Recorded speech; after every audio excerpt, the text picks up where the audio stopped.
The hospital parking lot was nearly empty at 8 o'clock post-meridian. Elijah Steele stood under the harsh fluorescent lights, keys in hand, watching his 8-year-old son, Ethan, shuffle toward him through the automatic doors. The boy moved carefully, one arm pressed against his ribs, his dinosaur backpack dragging on the ground behind him. "Hey, buddy." Elijah crouched down, forcing a steady tone despite the cold, protective rage that had been building since Rachel's call 3 hours ago. Ethan's eyes, the same sharp gray as his own, flicked up briefly before dropping to the pavement. "Let's get you home." Elijah reached for the backpack, but Ethan flinched. It was subtle, barely a movement, but Elijah had spent 10 years as a crime scene investigator before switching to teaching. He noticed every small detail. The drive started in silence. Elijah pulled onto the highway, glancing at Ethan in the rear-view mirror. His son sat rigid in the back seat, staring out the window. Seat belt. Ethan did not move. "Son, safety first." "Dad, stop the car." Elijah's hands tightened on the wheel. Something in Ethan's voice, a tremor of pure fear mixed with desperate determination, made him signal and pull onto the shoulder immediately. He twisted in his seat. "What is wrong?" Ethan fumbled with his jacket zipper. He pulled it open and lifted his shirt. Beneath the fabric, stark white bandages wrapped around his torso, but they did not hide the darkening bruises spreading from underneath. Purple and yellow marks were too deliberate in their placement to be from any fall. "This wasn't an accident," Ethan said, his voice cracking. "Uncle Mike did this. He got mad because I spilled juice on his new rug. He threw me against the counter." Elijah's vision narrowed. His breath came sharp through his nose. He had seen enough crime scenes to know the difference between an accident and an assault. The evidence was right there, raw and undeniable, on his son's skin. "But Dad, Grandma paid the doctor to say I fell down the basement stairs. I heard them talking. Mom signed the papers. She said it was better this way because of Uncle Mike's job." Ethan's eyes welled up. "Dad, if we go home they are." The GPS chimed. Elijah looked down at the screen. The route had changed. Instead of their home address, it now showed a different destination, 847 Maple Grove Drive, his mother-in-law Ethel's house. He stared at it. He had not changed the route. Rachel must have accessed his GPS remotely. They shared accounts, location services, everything. She knew he had picked up Ethan. She was directing him to Ethel's house. They expected him to play along. They expected him to bring his injured son back into the home where he had been brutally hurt. The cold anger that had been building for hours solidified into a dense, protective shield. He was no longer just a concerned father. He was an investigator who had just identified a vast conspiracy. "Dad, are we going there?" Ethan's voice was small, filled with resigned acceptance, the look of a child who had learned not to expect protection. "Yes, buddy. We're going to Grandma's house," Elijah said quietly, pulling the car back onto the highway. "But not for the reason they think." He glanced at his son in the mirror, acknowledging the gravity of the betrayal. His peaceful life, the one he had painstakingly built after leaving the trauma of police work behind, was a lie. He had sought the quiet of academia to avoid confronting the worst of humanity, but the worst of humanity had invaded his home. "Ethan," he said, his voice now crisp and professional, the tone of a detective asking for a witness statement. "I need you to tell me everything from the beginning. Can you do that?" As they drove through the dark streets toward the sprawling colonial house, Ethan's halting sentences spilled out the horrifying truth. This wasn't a sudden outburst. It was an escalating pattern of abuse, always excused by Ethel, and always covered up by Rachel. His mind, the former crime scene detective, began assembling the pieces: the bribe, the political ambition, the systematic silencing of a child. He was no longer running from his past, he was using it. His internal conflict was resolved. The peaceful man had failed. The predator hunter must return. Elijah pulled the car to the curb, 3 houses down from the Meyer Colonial. The quiet hum of the engine, the only sound breaking the cold night air. He had spent the drive accepting the grim truth Ethan laid out. Slept. The sheer scale of the betrayal making the Meyer house feel less like a relative's home and more like a crime scene waiting to happen. He reached back and touched Ethan's small shoulder, careful of the bandages. "Listen to me carefully," Elijah said, the detective's voice taking over completely. "I need you to stay in the car. Door's locked. If anyone besides me tries to open the door, you honk the horn 3 times and call 911. Can you do that?" Ethan nodded, clutching the phone Elijah handed him. "I am not going to let anything else happen to you. I promise." He opened the door, stepping out of the car and into the silent suburban street. The air was crisp, smelling faintly of the expensive mulch Ethel used on her prize, winning rose bushes. He did not knock. The door was unlocked, as always. Elijah pushed it open and stepped into the foyer. The conversation died instantly. 3 heads snapped toward him: Rachel on the silk sofa, Ethel in her high-backed chair, and Mike Meyer, his face set in a look of strained, campaigning concern, pacing in front of the fireplace. Rachel rose first, her expression carefully crafted. "Elijah, thank God. How is he? Where is Ethan?" "In the car." Elijah stayed by the doorway, hands loose at his sides, reading the room with a decade of law enforcement instinct. Mike's shoulders were tense. Ethel's fingers were pressed together like she was praying or bracing. Rachel's smile was too fixed, her eyes too bright.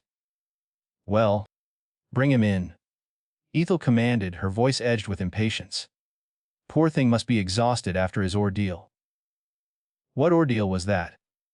Elijah asked, his tone quiet, conversational. Rachel stepped in quickly. "His fall, down the basement stairs. I told you on the phone. You told me he had an accident. You did not specify what kind." Elijah stepped further into the room. "The discharge papers say he has 2 cracked ribs, severe bruising, and a mild concussion. The attending physician noted the injuries were consistent with a fall downstairs." "There, you see," Ethel snapped. The doctor confirmed it. The physician's name was Dr. Floyd Hayes. Elijah continued, ignoring Ethel entirely. "I looked him up on the drive over. Impeccable record, until 2 years ago when his daughter needed expensive treatment. Insurance denied the claim. He has been in significant debt ever since." "Debt," Elijah said, meeting Mike's suddenly narrowed eyes, "makes people do interesting things. Do not you think?" The room temperature seemed to drop 10 degrees. Mike moved, placing himself between Elijah and the women. He was taller than Elijah, broader, with a kind of imposing presence that came from being used to having his way. "I do not like what you are implying, Elijah. We are family. You need to watch your tone." "Family." Elijah tasted the word. "Is that what we call it when you beat an 8-year-old child? How dare you?" Ethel surged to her feet. "Mike would never. Ethan told me everything." Elijah cut through her protest. "The grabbing, the shoving. Today's assault that put him in the hospital. All of it." Rachel's face had gone white. "Elijah. Ethan is confused. He has been through trauma. Do not." The single word stopped her mid-sentence. Do not you dare use his trauma as an excuse when you helped create it. Mike's voice rose, losing its carefully calibrated political calm. I have had about enough of this accusation. That boy is clumsy and careless. He was running around like a wild animal. That is not abuse. That is consequences. Elijah studied him, noting the flushed face and curled fists, but also the calculation in his eyes. Mike was testing him, seeing how far the weak academic would bend. The bruises on his torso are in the shape of adult fingers. The pattern of his ribs fracturing is consistent with blunt, force trauma from a kick, not a fall. I spent 10 years analyzing crime scenes. I know the difference. You are a teacher now. Ethel sneered. You have no authority here. No, Elijah agreed. But I have a duty as a father, as a mandatory reporter, as someone who took an oath to protect the innocent. Rachel moved toward him, pleading. Elijah, please think about what you are doing. Mike is about to win the city council seat. If you cause a scandal, it will destroy everything he has worked for. There it was. The truth, stripped bare. His son's safety was secondary to Mike Meyer's political career. And that is why you signed the papers. Elijah said to Rachel. Why you went along with bribing a doctor. Why you are trying to gaslight an 8-year-old into believing his abuse was his own fault. Stop calling it abuse. Mike bellowed. I was disciplining him. Someone has to teach the boy respect. Elijah walked past Mike, heading for the central staircase. He needed evidence. Any shred of documentation they might have kept. Where do you think you are going? Ethel demanded. Rachel's old room. That is where she said Ethan was staying. He took the stairs 2 at a time, hearing pounding footsteps behind him. The upstairs hallway was a shrine to the Meyer children. Photos covered every wall. Rachel and Mike as children, their achievements documented. He had seen them countless times, but now he saw them with the eye of an investigator. Rachel at 7, standing stiffly beside her mother. Mike at 10, his hand on young Rachel's shoulder, his grip visibly tight even in the picture. Rachel at 13, her eyes older than her years. She was afraid in every single one, he realized with a sickening flash of grief, for the woman he had married. He pushed open the door to Rachel's childhood bedroom.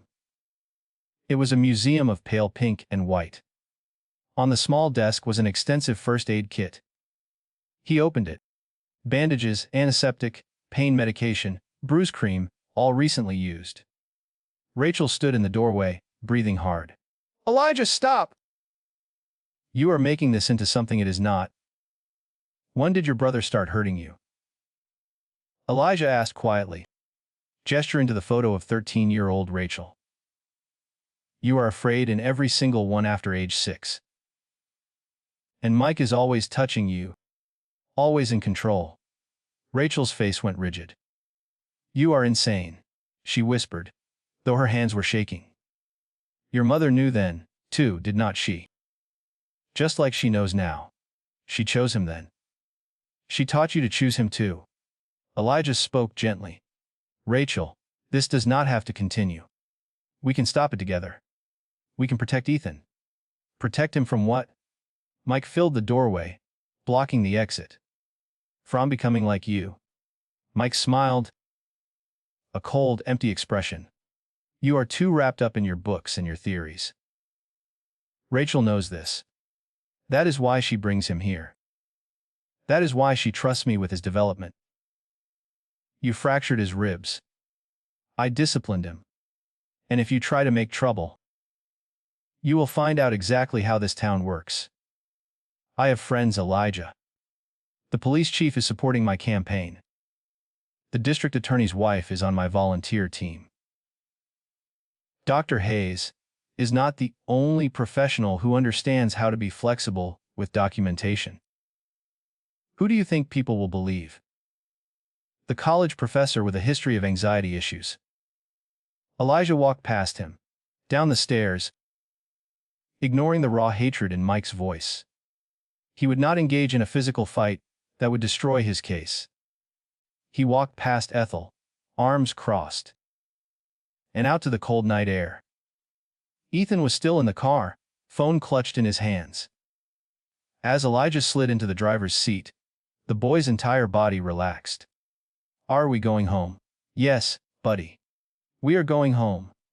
Elijah pulled away from the Meyer house, slept, catching one last glance in the rearview mirror of Mike, standing on the porch, phone pressed to his ear, watching them drive away. The danger was real and it was following them. The grim reality was the war had begun. The cold, calculated look Mike had given them as they drove away confirmed Elijah's new reality: the war had begun. After getting Ethan settled in bed, checking on his fitful sleep every 30 minutes, Elijah went down to his home office. The room, usually a peaceful sanctuary of textbooks and lecture notes, became a command center. It was 3 o'clock in the morning, the desk lamp casting the only circle of light in the dark room. Elijah was surrounded by papers and legal pads, his laptop open to multiple tabs. He began by compiling the known evidence. Photographs of Ethan's injuries taken in the hospital bathroom. Screenshots of the GPS rerouting that trapped him. And the audio recording he had secretly made of the confrontation at Ethel's house. Illegal, but essential for his planning. On a legal pad, he wrote in his precise handwriting a timeline of events, a list of potential witnesses, and a profile of the enemy. He started with the obvious. Douglas Meyer's financial connections. Mike Meyer was running for city council. Elijah pulled up the public campaign finance reports. $87,000 had been raised, an unusually large sum for a local election. His top donors included 3 construction companies, 2 real estate developers, and a coalition called Citizens for Family Values. Elijah traced the property records for Dr. Floyd Hayes' medical office. The building was owned by Hammond Development LLC. Tracing that shell company led him through 3 other entities before he found the actual owner. A partnership that included Mike Meyer. Mike had not just bribed the doctor, he was the doctor's landlord. The corruption ran deeper than a one-time payment. He sat back, pinching the bridge of his nose, feeling the methodical rush of the investigation take over. This was more complex than a simple family cover-up. Mike Meyer had spent years building a network, creating leverage, positioning himself as untouchable. Elijah picked up his phone and scrolled to a name he had not called in 3 years: Austin Schaefer. They had worked together on the police force before the shooting incident that forced Elijah into therapy and a new career. Austin had gone on to become a private investigator, specializing in background checks and surveillance. The call went to voicemail. "Austin, it is Elijah Steele. I need help with something. It is urgent. Call me back." He opened a new document, typing with renewed focus. Subject: Michael Meyer. Age: 38. Occupation: commercial real estate developer. City council candidate. Known associates: Ethel Meyer, mother; Rachel Steele, sister, wife. Background: raised in affluent household. Pattern of behavior: escalating violence toward family members, particularly children. Demonstrates classic characteristics of narcissistic personality disorder. Uses financial power and social connections to intimidate and silence victims. Current threat level: high. He detailed his analysis. Mike would use his connections in law enforcement, medical professionals, and his financial resources to fight any legal challenge. Mike was already preparing to escalate threats, specifically mentioning weaponizing child protective services against Elijah. Dawn broke over the city. the soft gray light filtering through the window. Elijah closed his laptop, just as he heard Ethan stirring upstairs. He had gathered evidence, contacted his key ally, and defined the enemy. It was not enough yet, but it was a solid start. He had spent 3 years fleeing from this darkness, burying the instincts that understood predation. Now, those instincts were fully awake, hungry, and focused entirely on protecting his son. The quiet life was over. The hunter was back. Elijah spent the morning making chocolate chip pancakes for Ethan, maintaining a facade of normalcy, while the investigation churned in his head. The tenuous peace was shattered just before noon when his phone buzzed. It was an email from the university. The subject line read, "Regarding your employment status." His stomach dropped as he opened it. The dean's message was professional but cold. "We have received concerning information about your personal situation.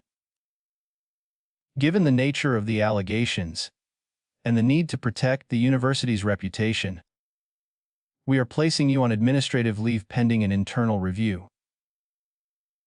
Mike Meyer had reached him. Someone had made sure Elijah would be isolated, unemployed, and vulnerable. The counterattack was swift and precise. They were attacking his credibility, his financial stability, and his support system. He was staring at the screen when he heard a car pull into the driveway. It was Rachel's silver sedan. She sat there for a long moment, looking exhausted. Before getting out, she did not knock, she still had a key. "Elijah." Her voice echoed from the foyer. "We need to talk." Ethan appeared at the top of the stairs, his eyes wide and fearful. Elijah gestured sharply for him to stay upstairs, then turned to face his wife in the living room. Rachel stood with her arms wrapped around herself. "I know you are angry. Angry does not begin to cover it," Elijah said, his voice flat. "Just listen, please." She moved closer. "I know how this looks, but you do not understand the whole situation. Mike has been through so much with the divorce, the stress of the campaign. He is not himself right now. And yes, what happened to Ethan was wrong. But it is not what you think." "What I think," Elijah said carefully, "is that your brother broke our son's ribs, and you helped him cover it up. What part of that am I misunderstanding?" "It was an accident." Mike was frustrated, and Ethan was being difficult, and things got out of hand. But it will not happen again. Mike is getting help, seeing a therapist. When did that start? Before or after he put an 8-year-old in the hospital? Rachel flinched. "You are twisting everything, making it sound like child abuse. Because that is what it is, Rachel. That is the legal definition. That is the reality you are trying so hard to deny. Do not you dare lecture me about reality." Her voice rose, tinged with hysteria. "You have no idea what it is like to grow up in that house, to understand how complicated family can be. Mike protected me when we were kids. When Dad died, he stepped up, he took care of everything. Be hurting you?" The question hung in the air. Rachel went very still. "Ethan told me about your scars," Elijah said quietly. "I should have noticed them myself. I should have asked questions years ago. You do not know what you are talking about." But her hands were shaking violently. "Rachel, I can help you. We can both get out of this. You, me, and Ethan. We can leave town if we need to. Start over somewhere Mike and Ethel cannot reach us." "I am not running from my family," she said, sharp and cold. "They are all I have. My mother needs me. Mike needs me. And Ethan needs to learn that families stick together no matter what. He needs to be stronger. The world is cruel, Elijah. Better he learns that now from people who actually care about him than from strangers later." Elijah stared at her. "Slept," searching for the woman he had married, the paralegal who used to advocate for domestic violence victims. He saw only a frightened child repeating the trauma she had been taught. The grief hit him, a sudden, heavy weight. "I want a divorce," he said. Rachel's face went white. "What? I am filing tomorrow. I am requesting full custody of Ethan, with supervised visitation only for you, pending a full psychological evaluation. I am also filing a police report about the assault and requesting a restraining order against Mike." "You cannot do this, Elijah. Please. I am doing it to protect our son. If you want to stay trapped in your mother's house, playing out whatever sick dynamic she created, that is your choice. But Ethan does not have to be part of it. You think it is that simple." Rachel's voice dropped to something hard and venomous. "You are naive. You have no idea what you are up against. Then enlighten me." She smiled, a terrible, joyless expression. "You will find out soon enough. You should have stayed quiet, Elijah. You have made yourself an enemy of some very powerful people." "Good," Elijah said. "Let them come." Rachel turned and walked toward the door. She paused with her hand on the knob. "I am sorry it had to be this way. I really did love you once.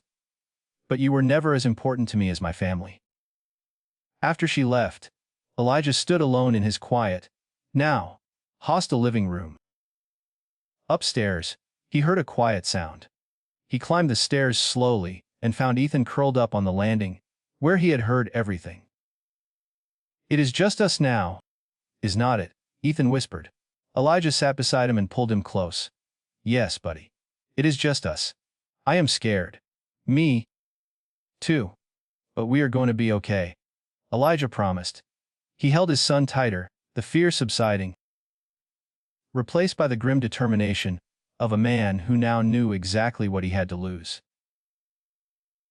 Mike Meyer had attacked his marriage and his livelihood, but he had solidified Elijah's resolve. There was no going back. The investigation had to accelerate.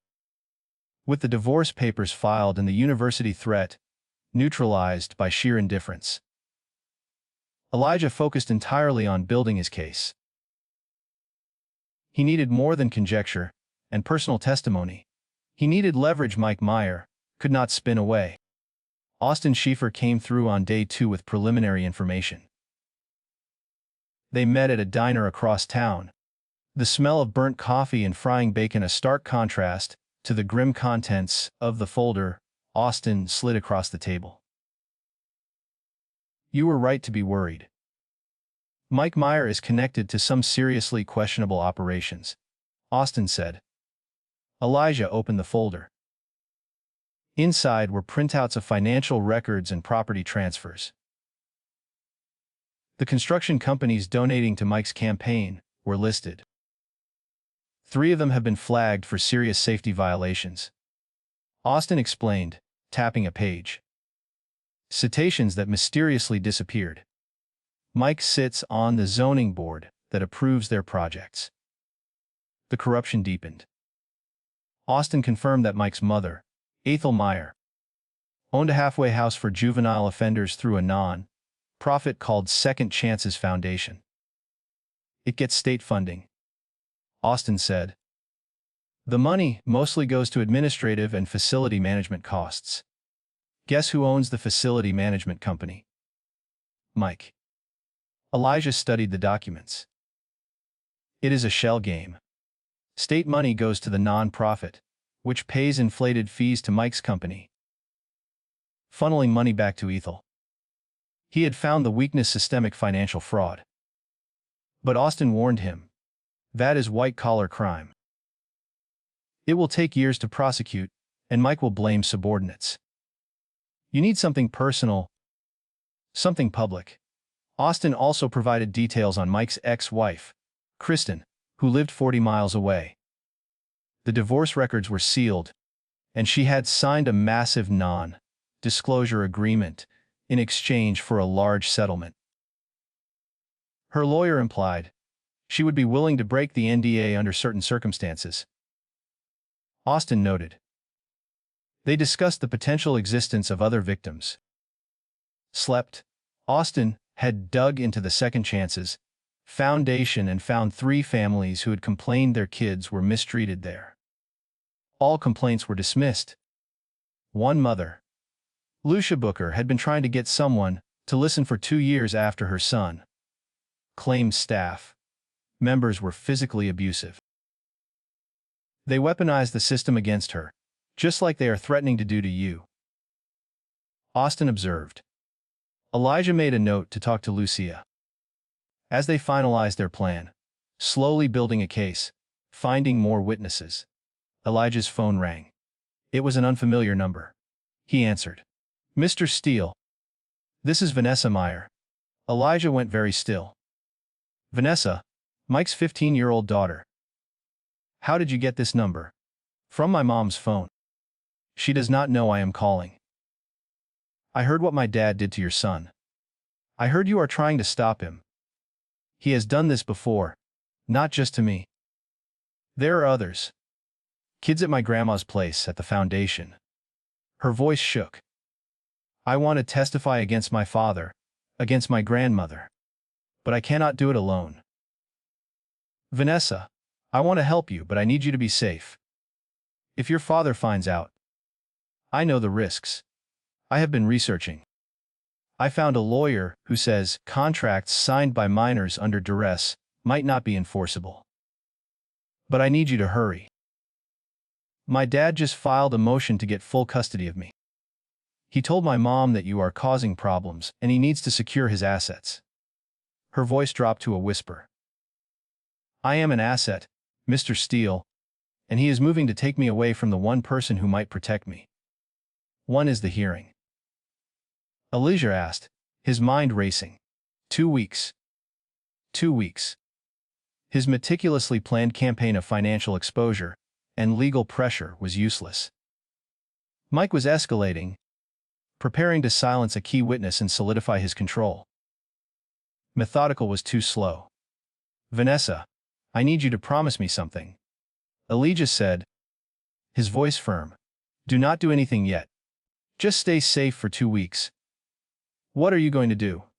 Whatever it takes, Elijah promised. He hung up and looked at his timeline. He had to force everyone's hand at once. He needed something bigger. Something explosive that left no room for cover, up, or denial. The time for waiting was over. He needed evidence that went public immediately. Evidence that police and politicians could not ignore. The only way to get that was to retrieve it himself. The 2-week deadline, imposed by Vanessa's impending custody, hearing shredded Elijah's strategic plan. Methodical prosecution was impossible. He needed an explosion. He called Austin, demanding immediate access to the Second Chances Foundation facility. Austin, after strenuous warnings, agreed to set up the entry for that night. Elijah spent the evening packing a bag for Ethan, explaining that Austin was taking him on a surprise camping trip upstate. When will you come join us? Ethan asked, looking up from his favorite dinosaur book. Soon, buddy. I just have to take care of a few things here first. Elijah crouched down. I promise. He held his son tight. No matter what happens, remember that I love you more than anything in this world. Watching Austin's car, with Ethan safely secured inside, drive away was one of the hardest things Elijah had ever done. But Ethan needed to be far away, because what Elijah was doing next was illegal, dangerous, and would force Mike Meyer into a corner. The Second Chances Foundation facility was a converted warehouse on the edge of town, cheaply renovated to house juvenile offenders. Elijah and Austin parked 3 blocks away. Elijah was dressed in dark clothes, carrying a backpack containing cameras, recording devices, and a set of lockpicks he had not touched in 3 years. Last chance to back out. Austin whispered, adjusting his own gear. What can still do this the right way? The right way failed Lucia Booker's son. Elijah replied, his voice calm. The right way only works when the system is not corrupted. Austin provided the access code, acquired from a former staff member. It worked. They slipped inside, through a service entrance, entering a dimly lit hallway that smelled of industrial cleaner, and something else. A faint, metallic scent Elijah recognized as despair. They moved quickly and silently, using the blueprints Austin had secured. They began in the administrative offices. While Austin photographed financial statements and property records that proved the ongoing fraud, Elijah sifted through paper files. He found incident reports that detailed injuries, but blamed the children. He found medical logs showing repeated treatments for bruises and sprains, all recorded with fabricated causes. The documents confirmed Austin's findings. Massive payments routed to shell companies connected directly to Mike Meyer. Then, they found the basement. It was behind a locked door labeled storage. Austin expertly picked the lock, and they descended into a space that had been crudely renovated into something else entirely. Small, windowless rooms, with heavy steel doors, lined the concrete floor. Inside each one, there was only a bare mattress and restraint equipment bolted to the walls. Jesus Christ, Austin whispered, his breath catching. This is an isolation facility. They are keeping kids down here. Elijah, his hand shaking with a furious intensity, photographed everything. This was not just fraud. This was systematic torture, disguised as rehabilitation. On the walls of one room, faint scratches spelled out desperate messages. Help us. Tell my mom. Proof of suffering that no spin doctor could deny. They were preparing to leave when they heard footsteps above. A night shift staff member had arrived early. Raman, we have to go, Austin urged, pointing to the emergency exit on the building plans. But Elijah heard something that stopped him cold, a faint, whimpering sob. A child was crying. He moved toward the sound, finding a small room at the end of the hallway, locked from the outside. Through the tiny window, he saw a boy, perhaps 10 years old, curled on the floor. We cannot just leave him, Elijah said, pulling out his lockpicks. We cannot rescue him without getting caught. Roman, Austin said, using Elijah's old police nickname in his desperation. If they find us here, then they find us. Elijah worked the lock, feeling the tumblers give. He had not lost his touch. The lock clicked. He opened the door. The boy looked up with terrified eyes. It is okay, Elijah said softly, crouching down. I am not going to hurt you. What is your name? Sean, the boy whispered. He explained he had been locked in for 2 days as punishment, with only a single bottle of water. Elijah took rapid, clinical photos of Sean, of the room, of the water bottle. Then he looked at Austin. Call 911. Anonymous tip about child endangerment. Give them this address. Now. While Austin stepped away to make the call, Elijah stayed with Sean, gathering his story. The abuse was routine. The isolation rooms were standard punishment. Sirens wailed in the distance. Sean, the police are coming, Elijah told the boy. Tell them everything you told me. Everything. Can you do that? The boy nodded, his eyes wide with a glimmer of hope. Elijah and Austin slipped out the emergency exit, just as police lights flooded the street. They made it back to the car unseen. You just started a war, Austin said, his face pale. Good, Elijah replied, starting the car. I was tired of waiting. He pulled a flash drive from his pocket. Copies of everything we documented tonight. I am sending it to every news outlet in the state. By noon tomorrow, Mike Meyer's foundation will be front page news. That is not how this is supposed to work, Austin protested. The authorities are compromised. Mike cannot control every journalist. Once it is public, it will not matter who he is friends with. Elijah hit the gas. He knew the counterattack would be swift and brutal, but he had evidence now. Undeniable evidence. He was done playing by Mike's rules. Elijah woke to his phone exploding with notifications. The evidence he had sent out at 2 anti-Meridium had broken the 6 o'clock news cycle. The headline on the state's largest newspaper read, "Council Candidates Foundation under investigation for child abuse." Mike Meyer's name was toxic by sunrise. By 8 o'clock, police had raided the Second Chances Foundation. By noon, Mike's campaign released a statement denying all knowledge of wrongdoing and blaming rogue employees. The counterattack was swift, but futile. Elijah received 3 death threats and 1 visit from Ethel Meyer's lawyer, demanding he cease and desist from harassment and defamation. Elijah let the lawyer talk, then calmly handed him a flash drive. "Give this to your client. Tell her she has 24 hours to shut down the foundation, resign from all board positions, and issue a public apology to every child who was harmed. If she does not, I release the rest of my evidence to the press, including financial records, showing she personally profited from the abuse." The lawyer's face went red, but he took the deal.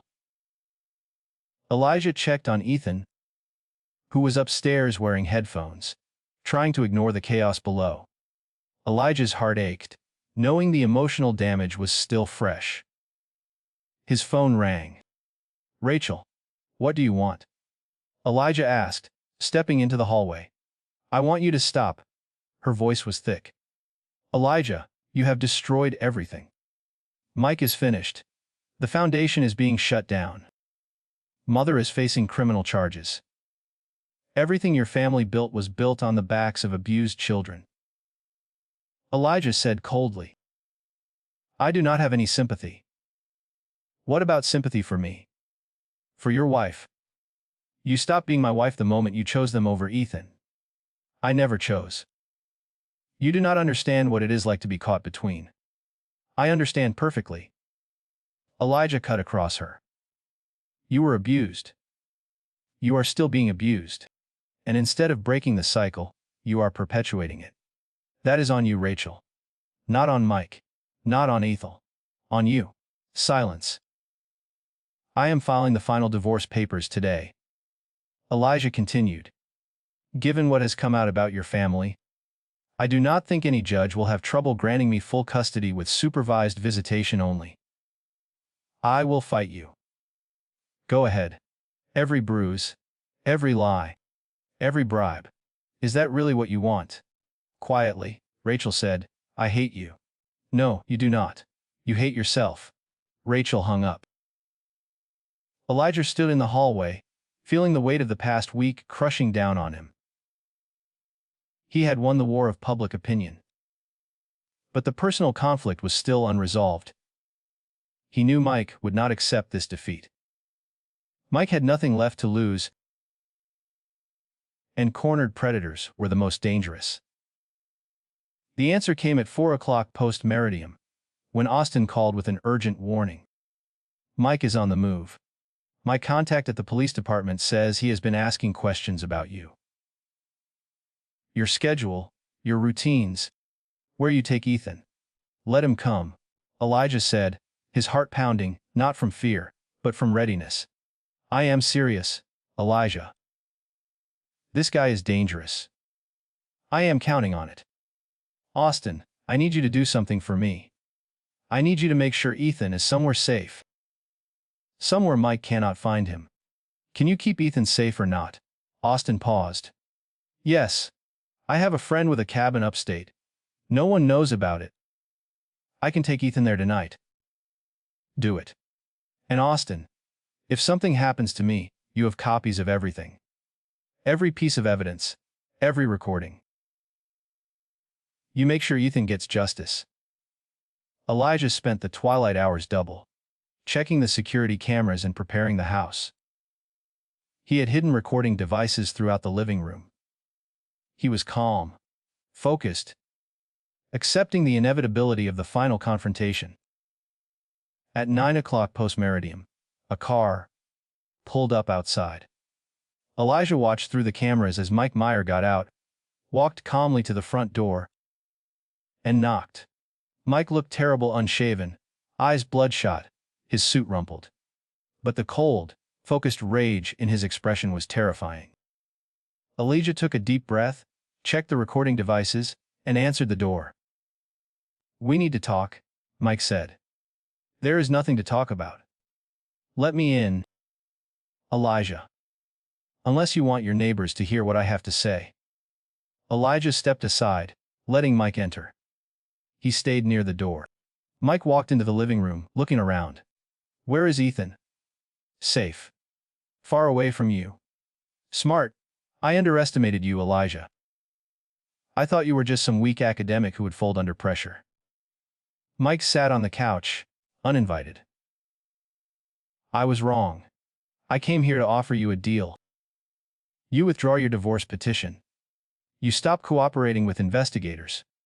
You issue a public statement saying you overreacted.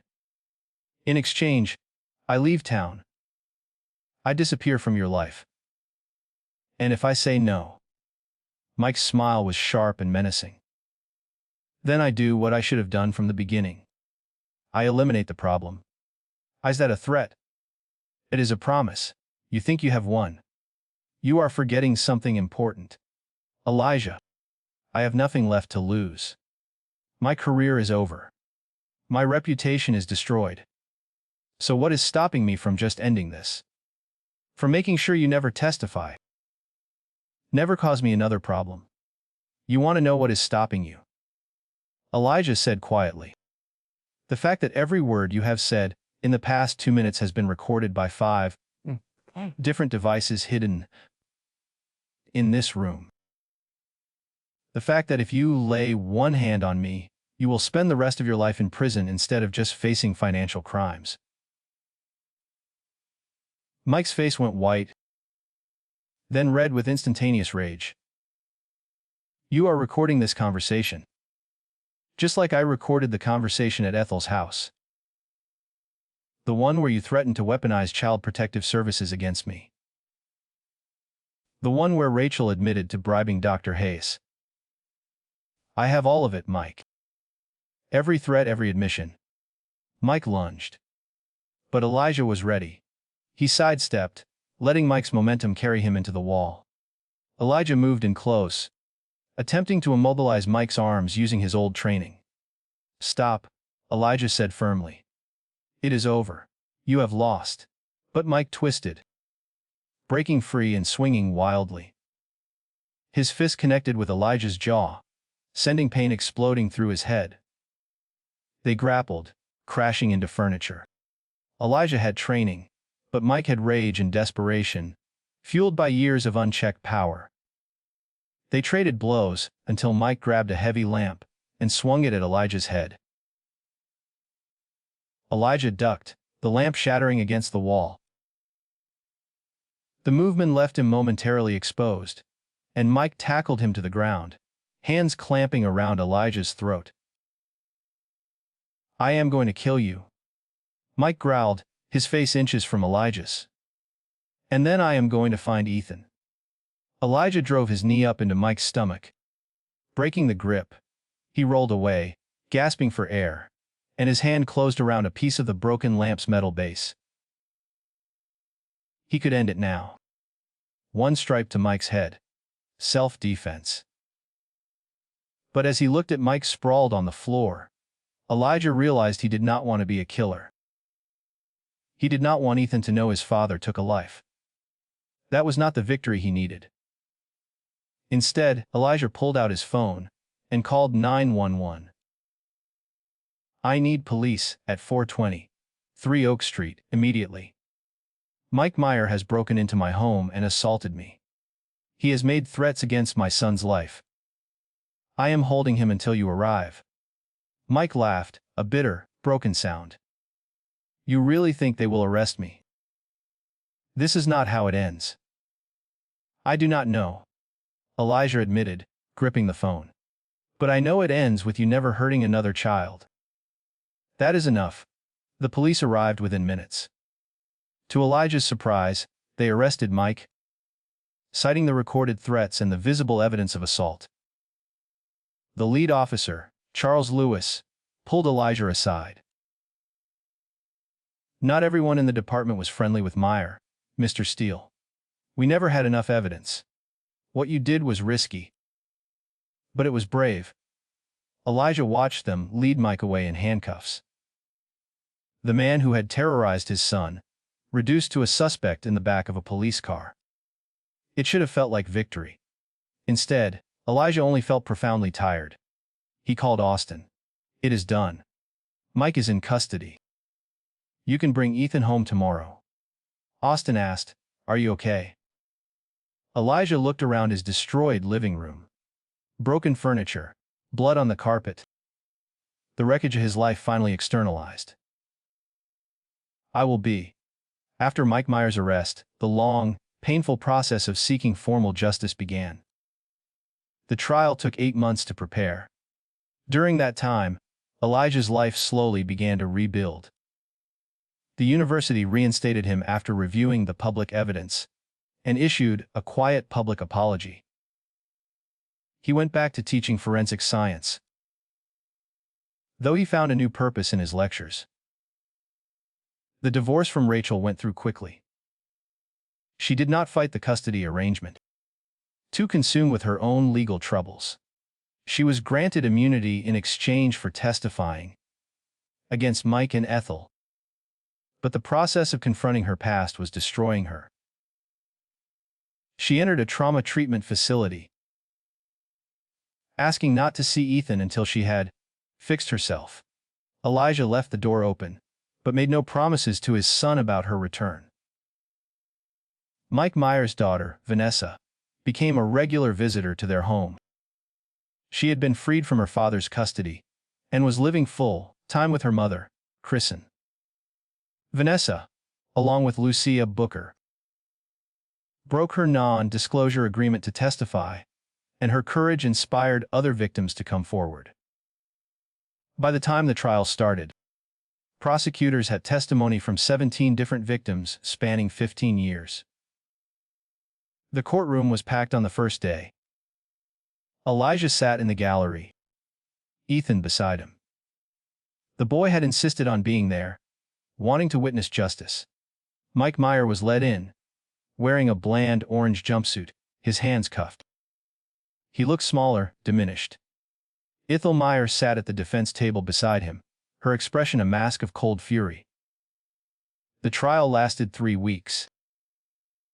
Victim after victim took the stand, telling harrowing stories of abuse, neglect, and systematic torture at the Second Chances Foundation.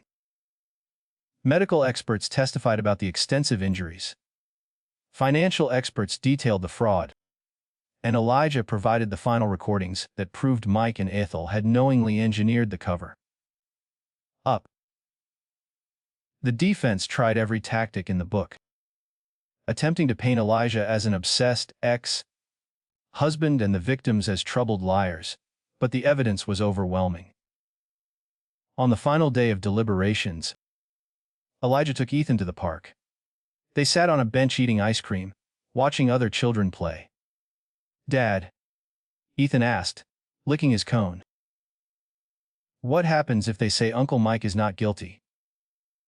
Then we keep fighting, Elijah said, placing a reassuring hand on his knee. We do not give up. But what if we lose everything? What if he comes after us again? Elijah looked at his son, this brave, resilient child who had survived trauma that would break most adults. Ethan, we have already won. Not in court. We won the moment you told me the truth. We won when we decided to stand up instead of staying silent. We won when other victims saw what we did and found the courage to speak out, too. Whatever that jury says, that does not change. I am proud of you, Dad. Those 4 words meant more than any verdict ever could. Elijah's phone buzzed. A text from Austin. Jury is back. They rushed back to the courthouse, arriving just as the jury filed in. Elijah held his hand as the foreman stood. On the charge of child abuse in the 1st degree. How do you find? Guilty. On the charge of assault. Guilty. On the charge of fraud. Guilty. 15 guilty verdicts were read for Mike Meyer, followed by 10 guilty counts for Ethel. Mike's face remained impassive, but Ethel's hands were visibly shaking. Sentencing would come in 6 weeks, with the prosecutor seeking maximum penalties. Outside the courthouse, reporters mobbed Elijah. He stopped and faced the cameras. I want to say something to every parent watching this, he said, his voice ringing with conviction. If your child tells you they have been hurt, believe them. If you see signs of abuse, do not look away. And if the system fails to protect them, do not give up. Fight. Fight with everything you have, because our children are worth it. That night Elijah tucked Ethan into bed. It is really over, is not it? Ethan asked. Yes, buddy. It is really over. I feel. I do not know. Not happy exactly, but lighter. Like I have been carrying something heavy and finally put it down. That is healing, Elijah said. It is a process. It will take time. But we have time now. All the time in the world. After Ethan fell asleep, Elijah stood at the window, letting himself finally feel the full weight of what they had accomplished. Mike Meyer would spend the rest of his productive years in prison. A system that had protected abusers had been exposed and reformed. It had cost him his marriage and nearly his life, but he had protected his son. That was justice. 6 weeks later, Elijah stood in the courtroom one final time for sentencing. Mike Meyer received 25 years. Ethel Meyer received 18 years. Neither showed remorse. As they were led away, Mike caught Elijah's eye and mouthed 2 words. Seer, I will remember. Elijah mouthed back. So will I. Outside, Elijah found Ethan waiting with Austin and Vanessa. They stood together, a makeshift family forged in trauma, but bound by survival. Ice cream, Elijah suggested. Definitely, Ethan said, grinning. As they drove away from the courthouse for the last time, Ethan turned to him and smiled. A real, genuine smile, free of fear. I love you. Dad, I love you, too, buddy. More than anything. And for Elijah Steele, that was the only verdict that truly mattered.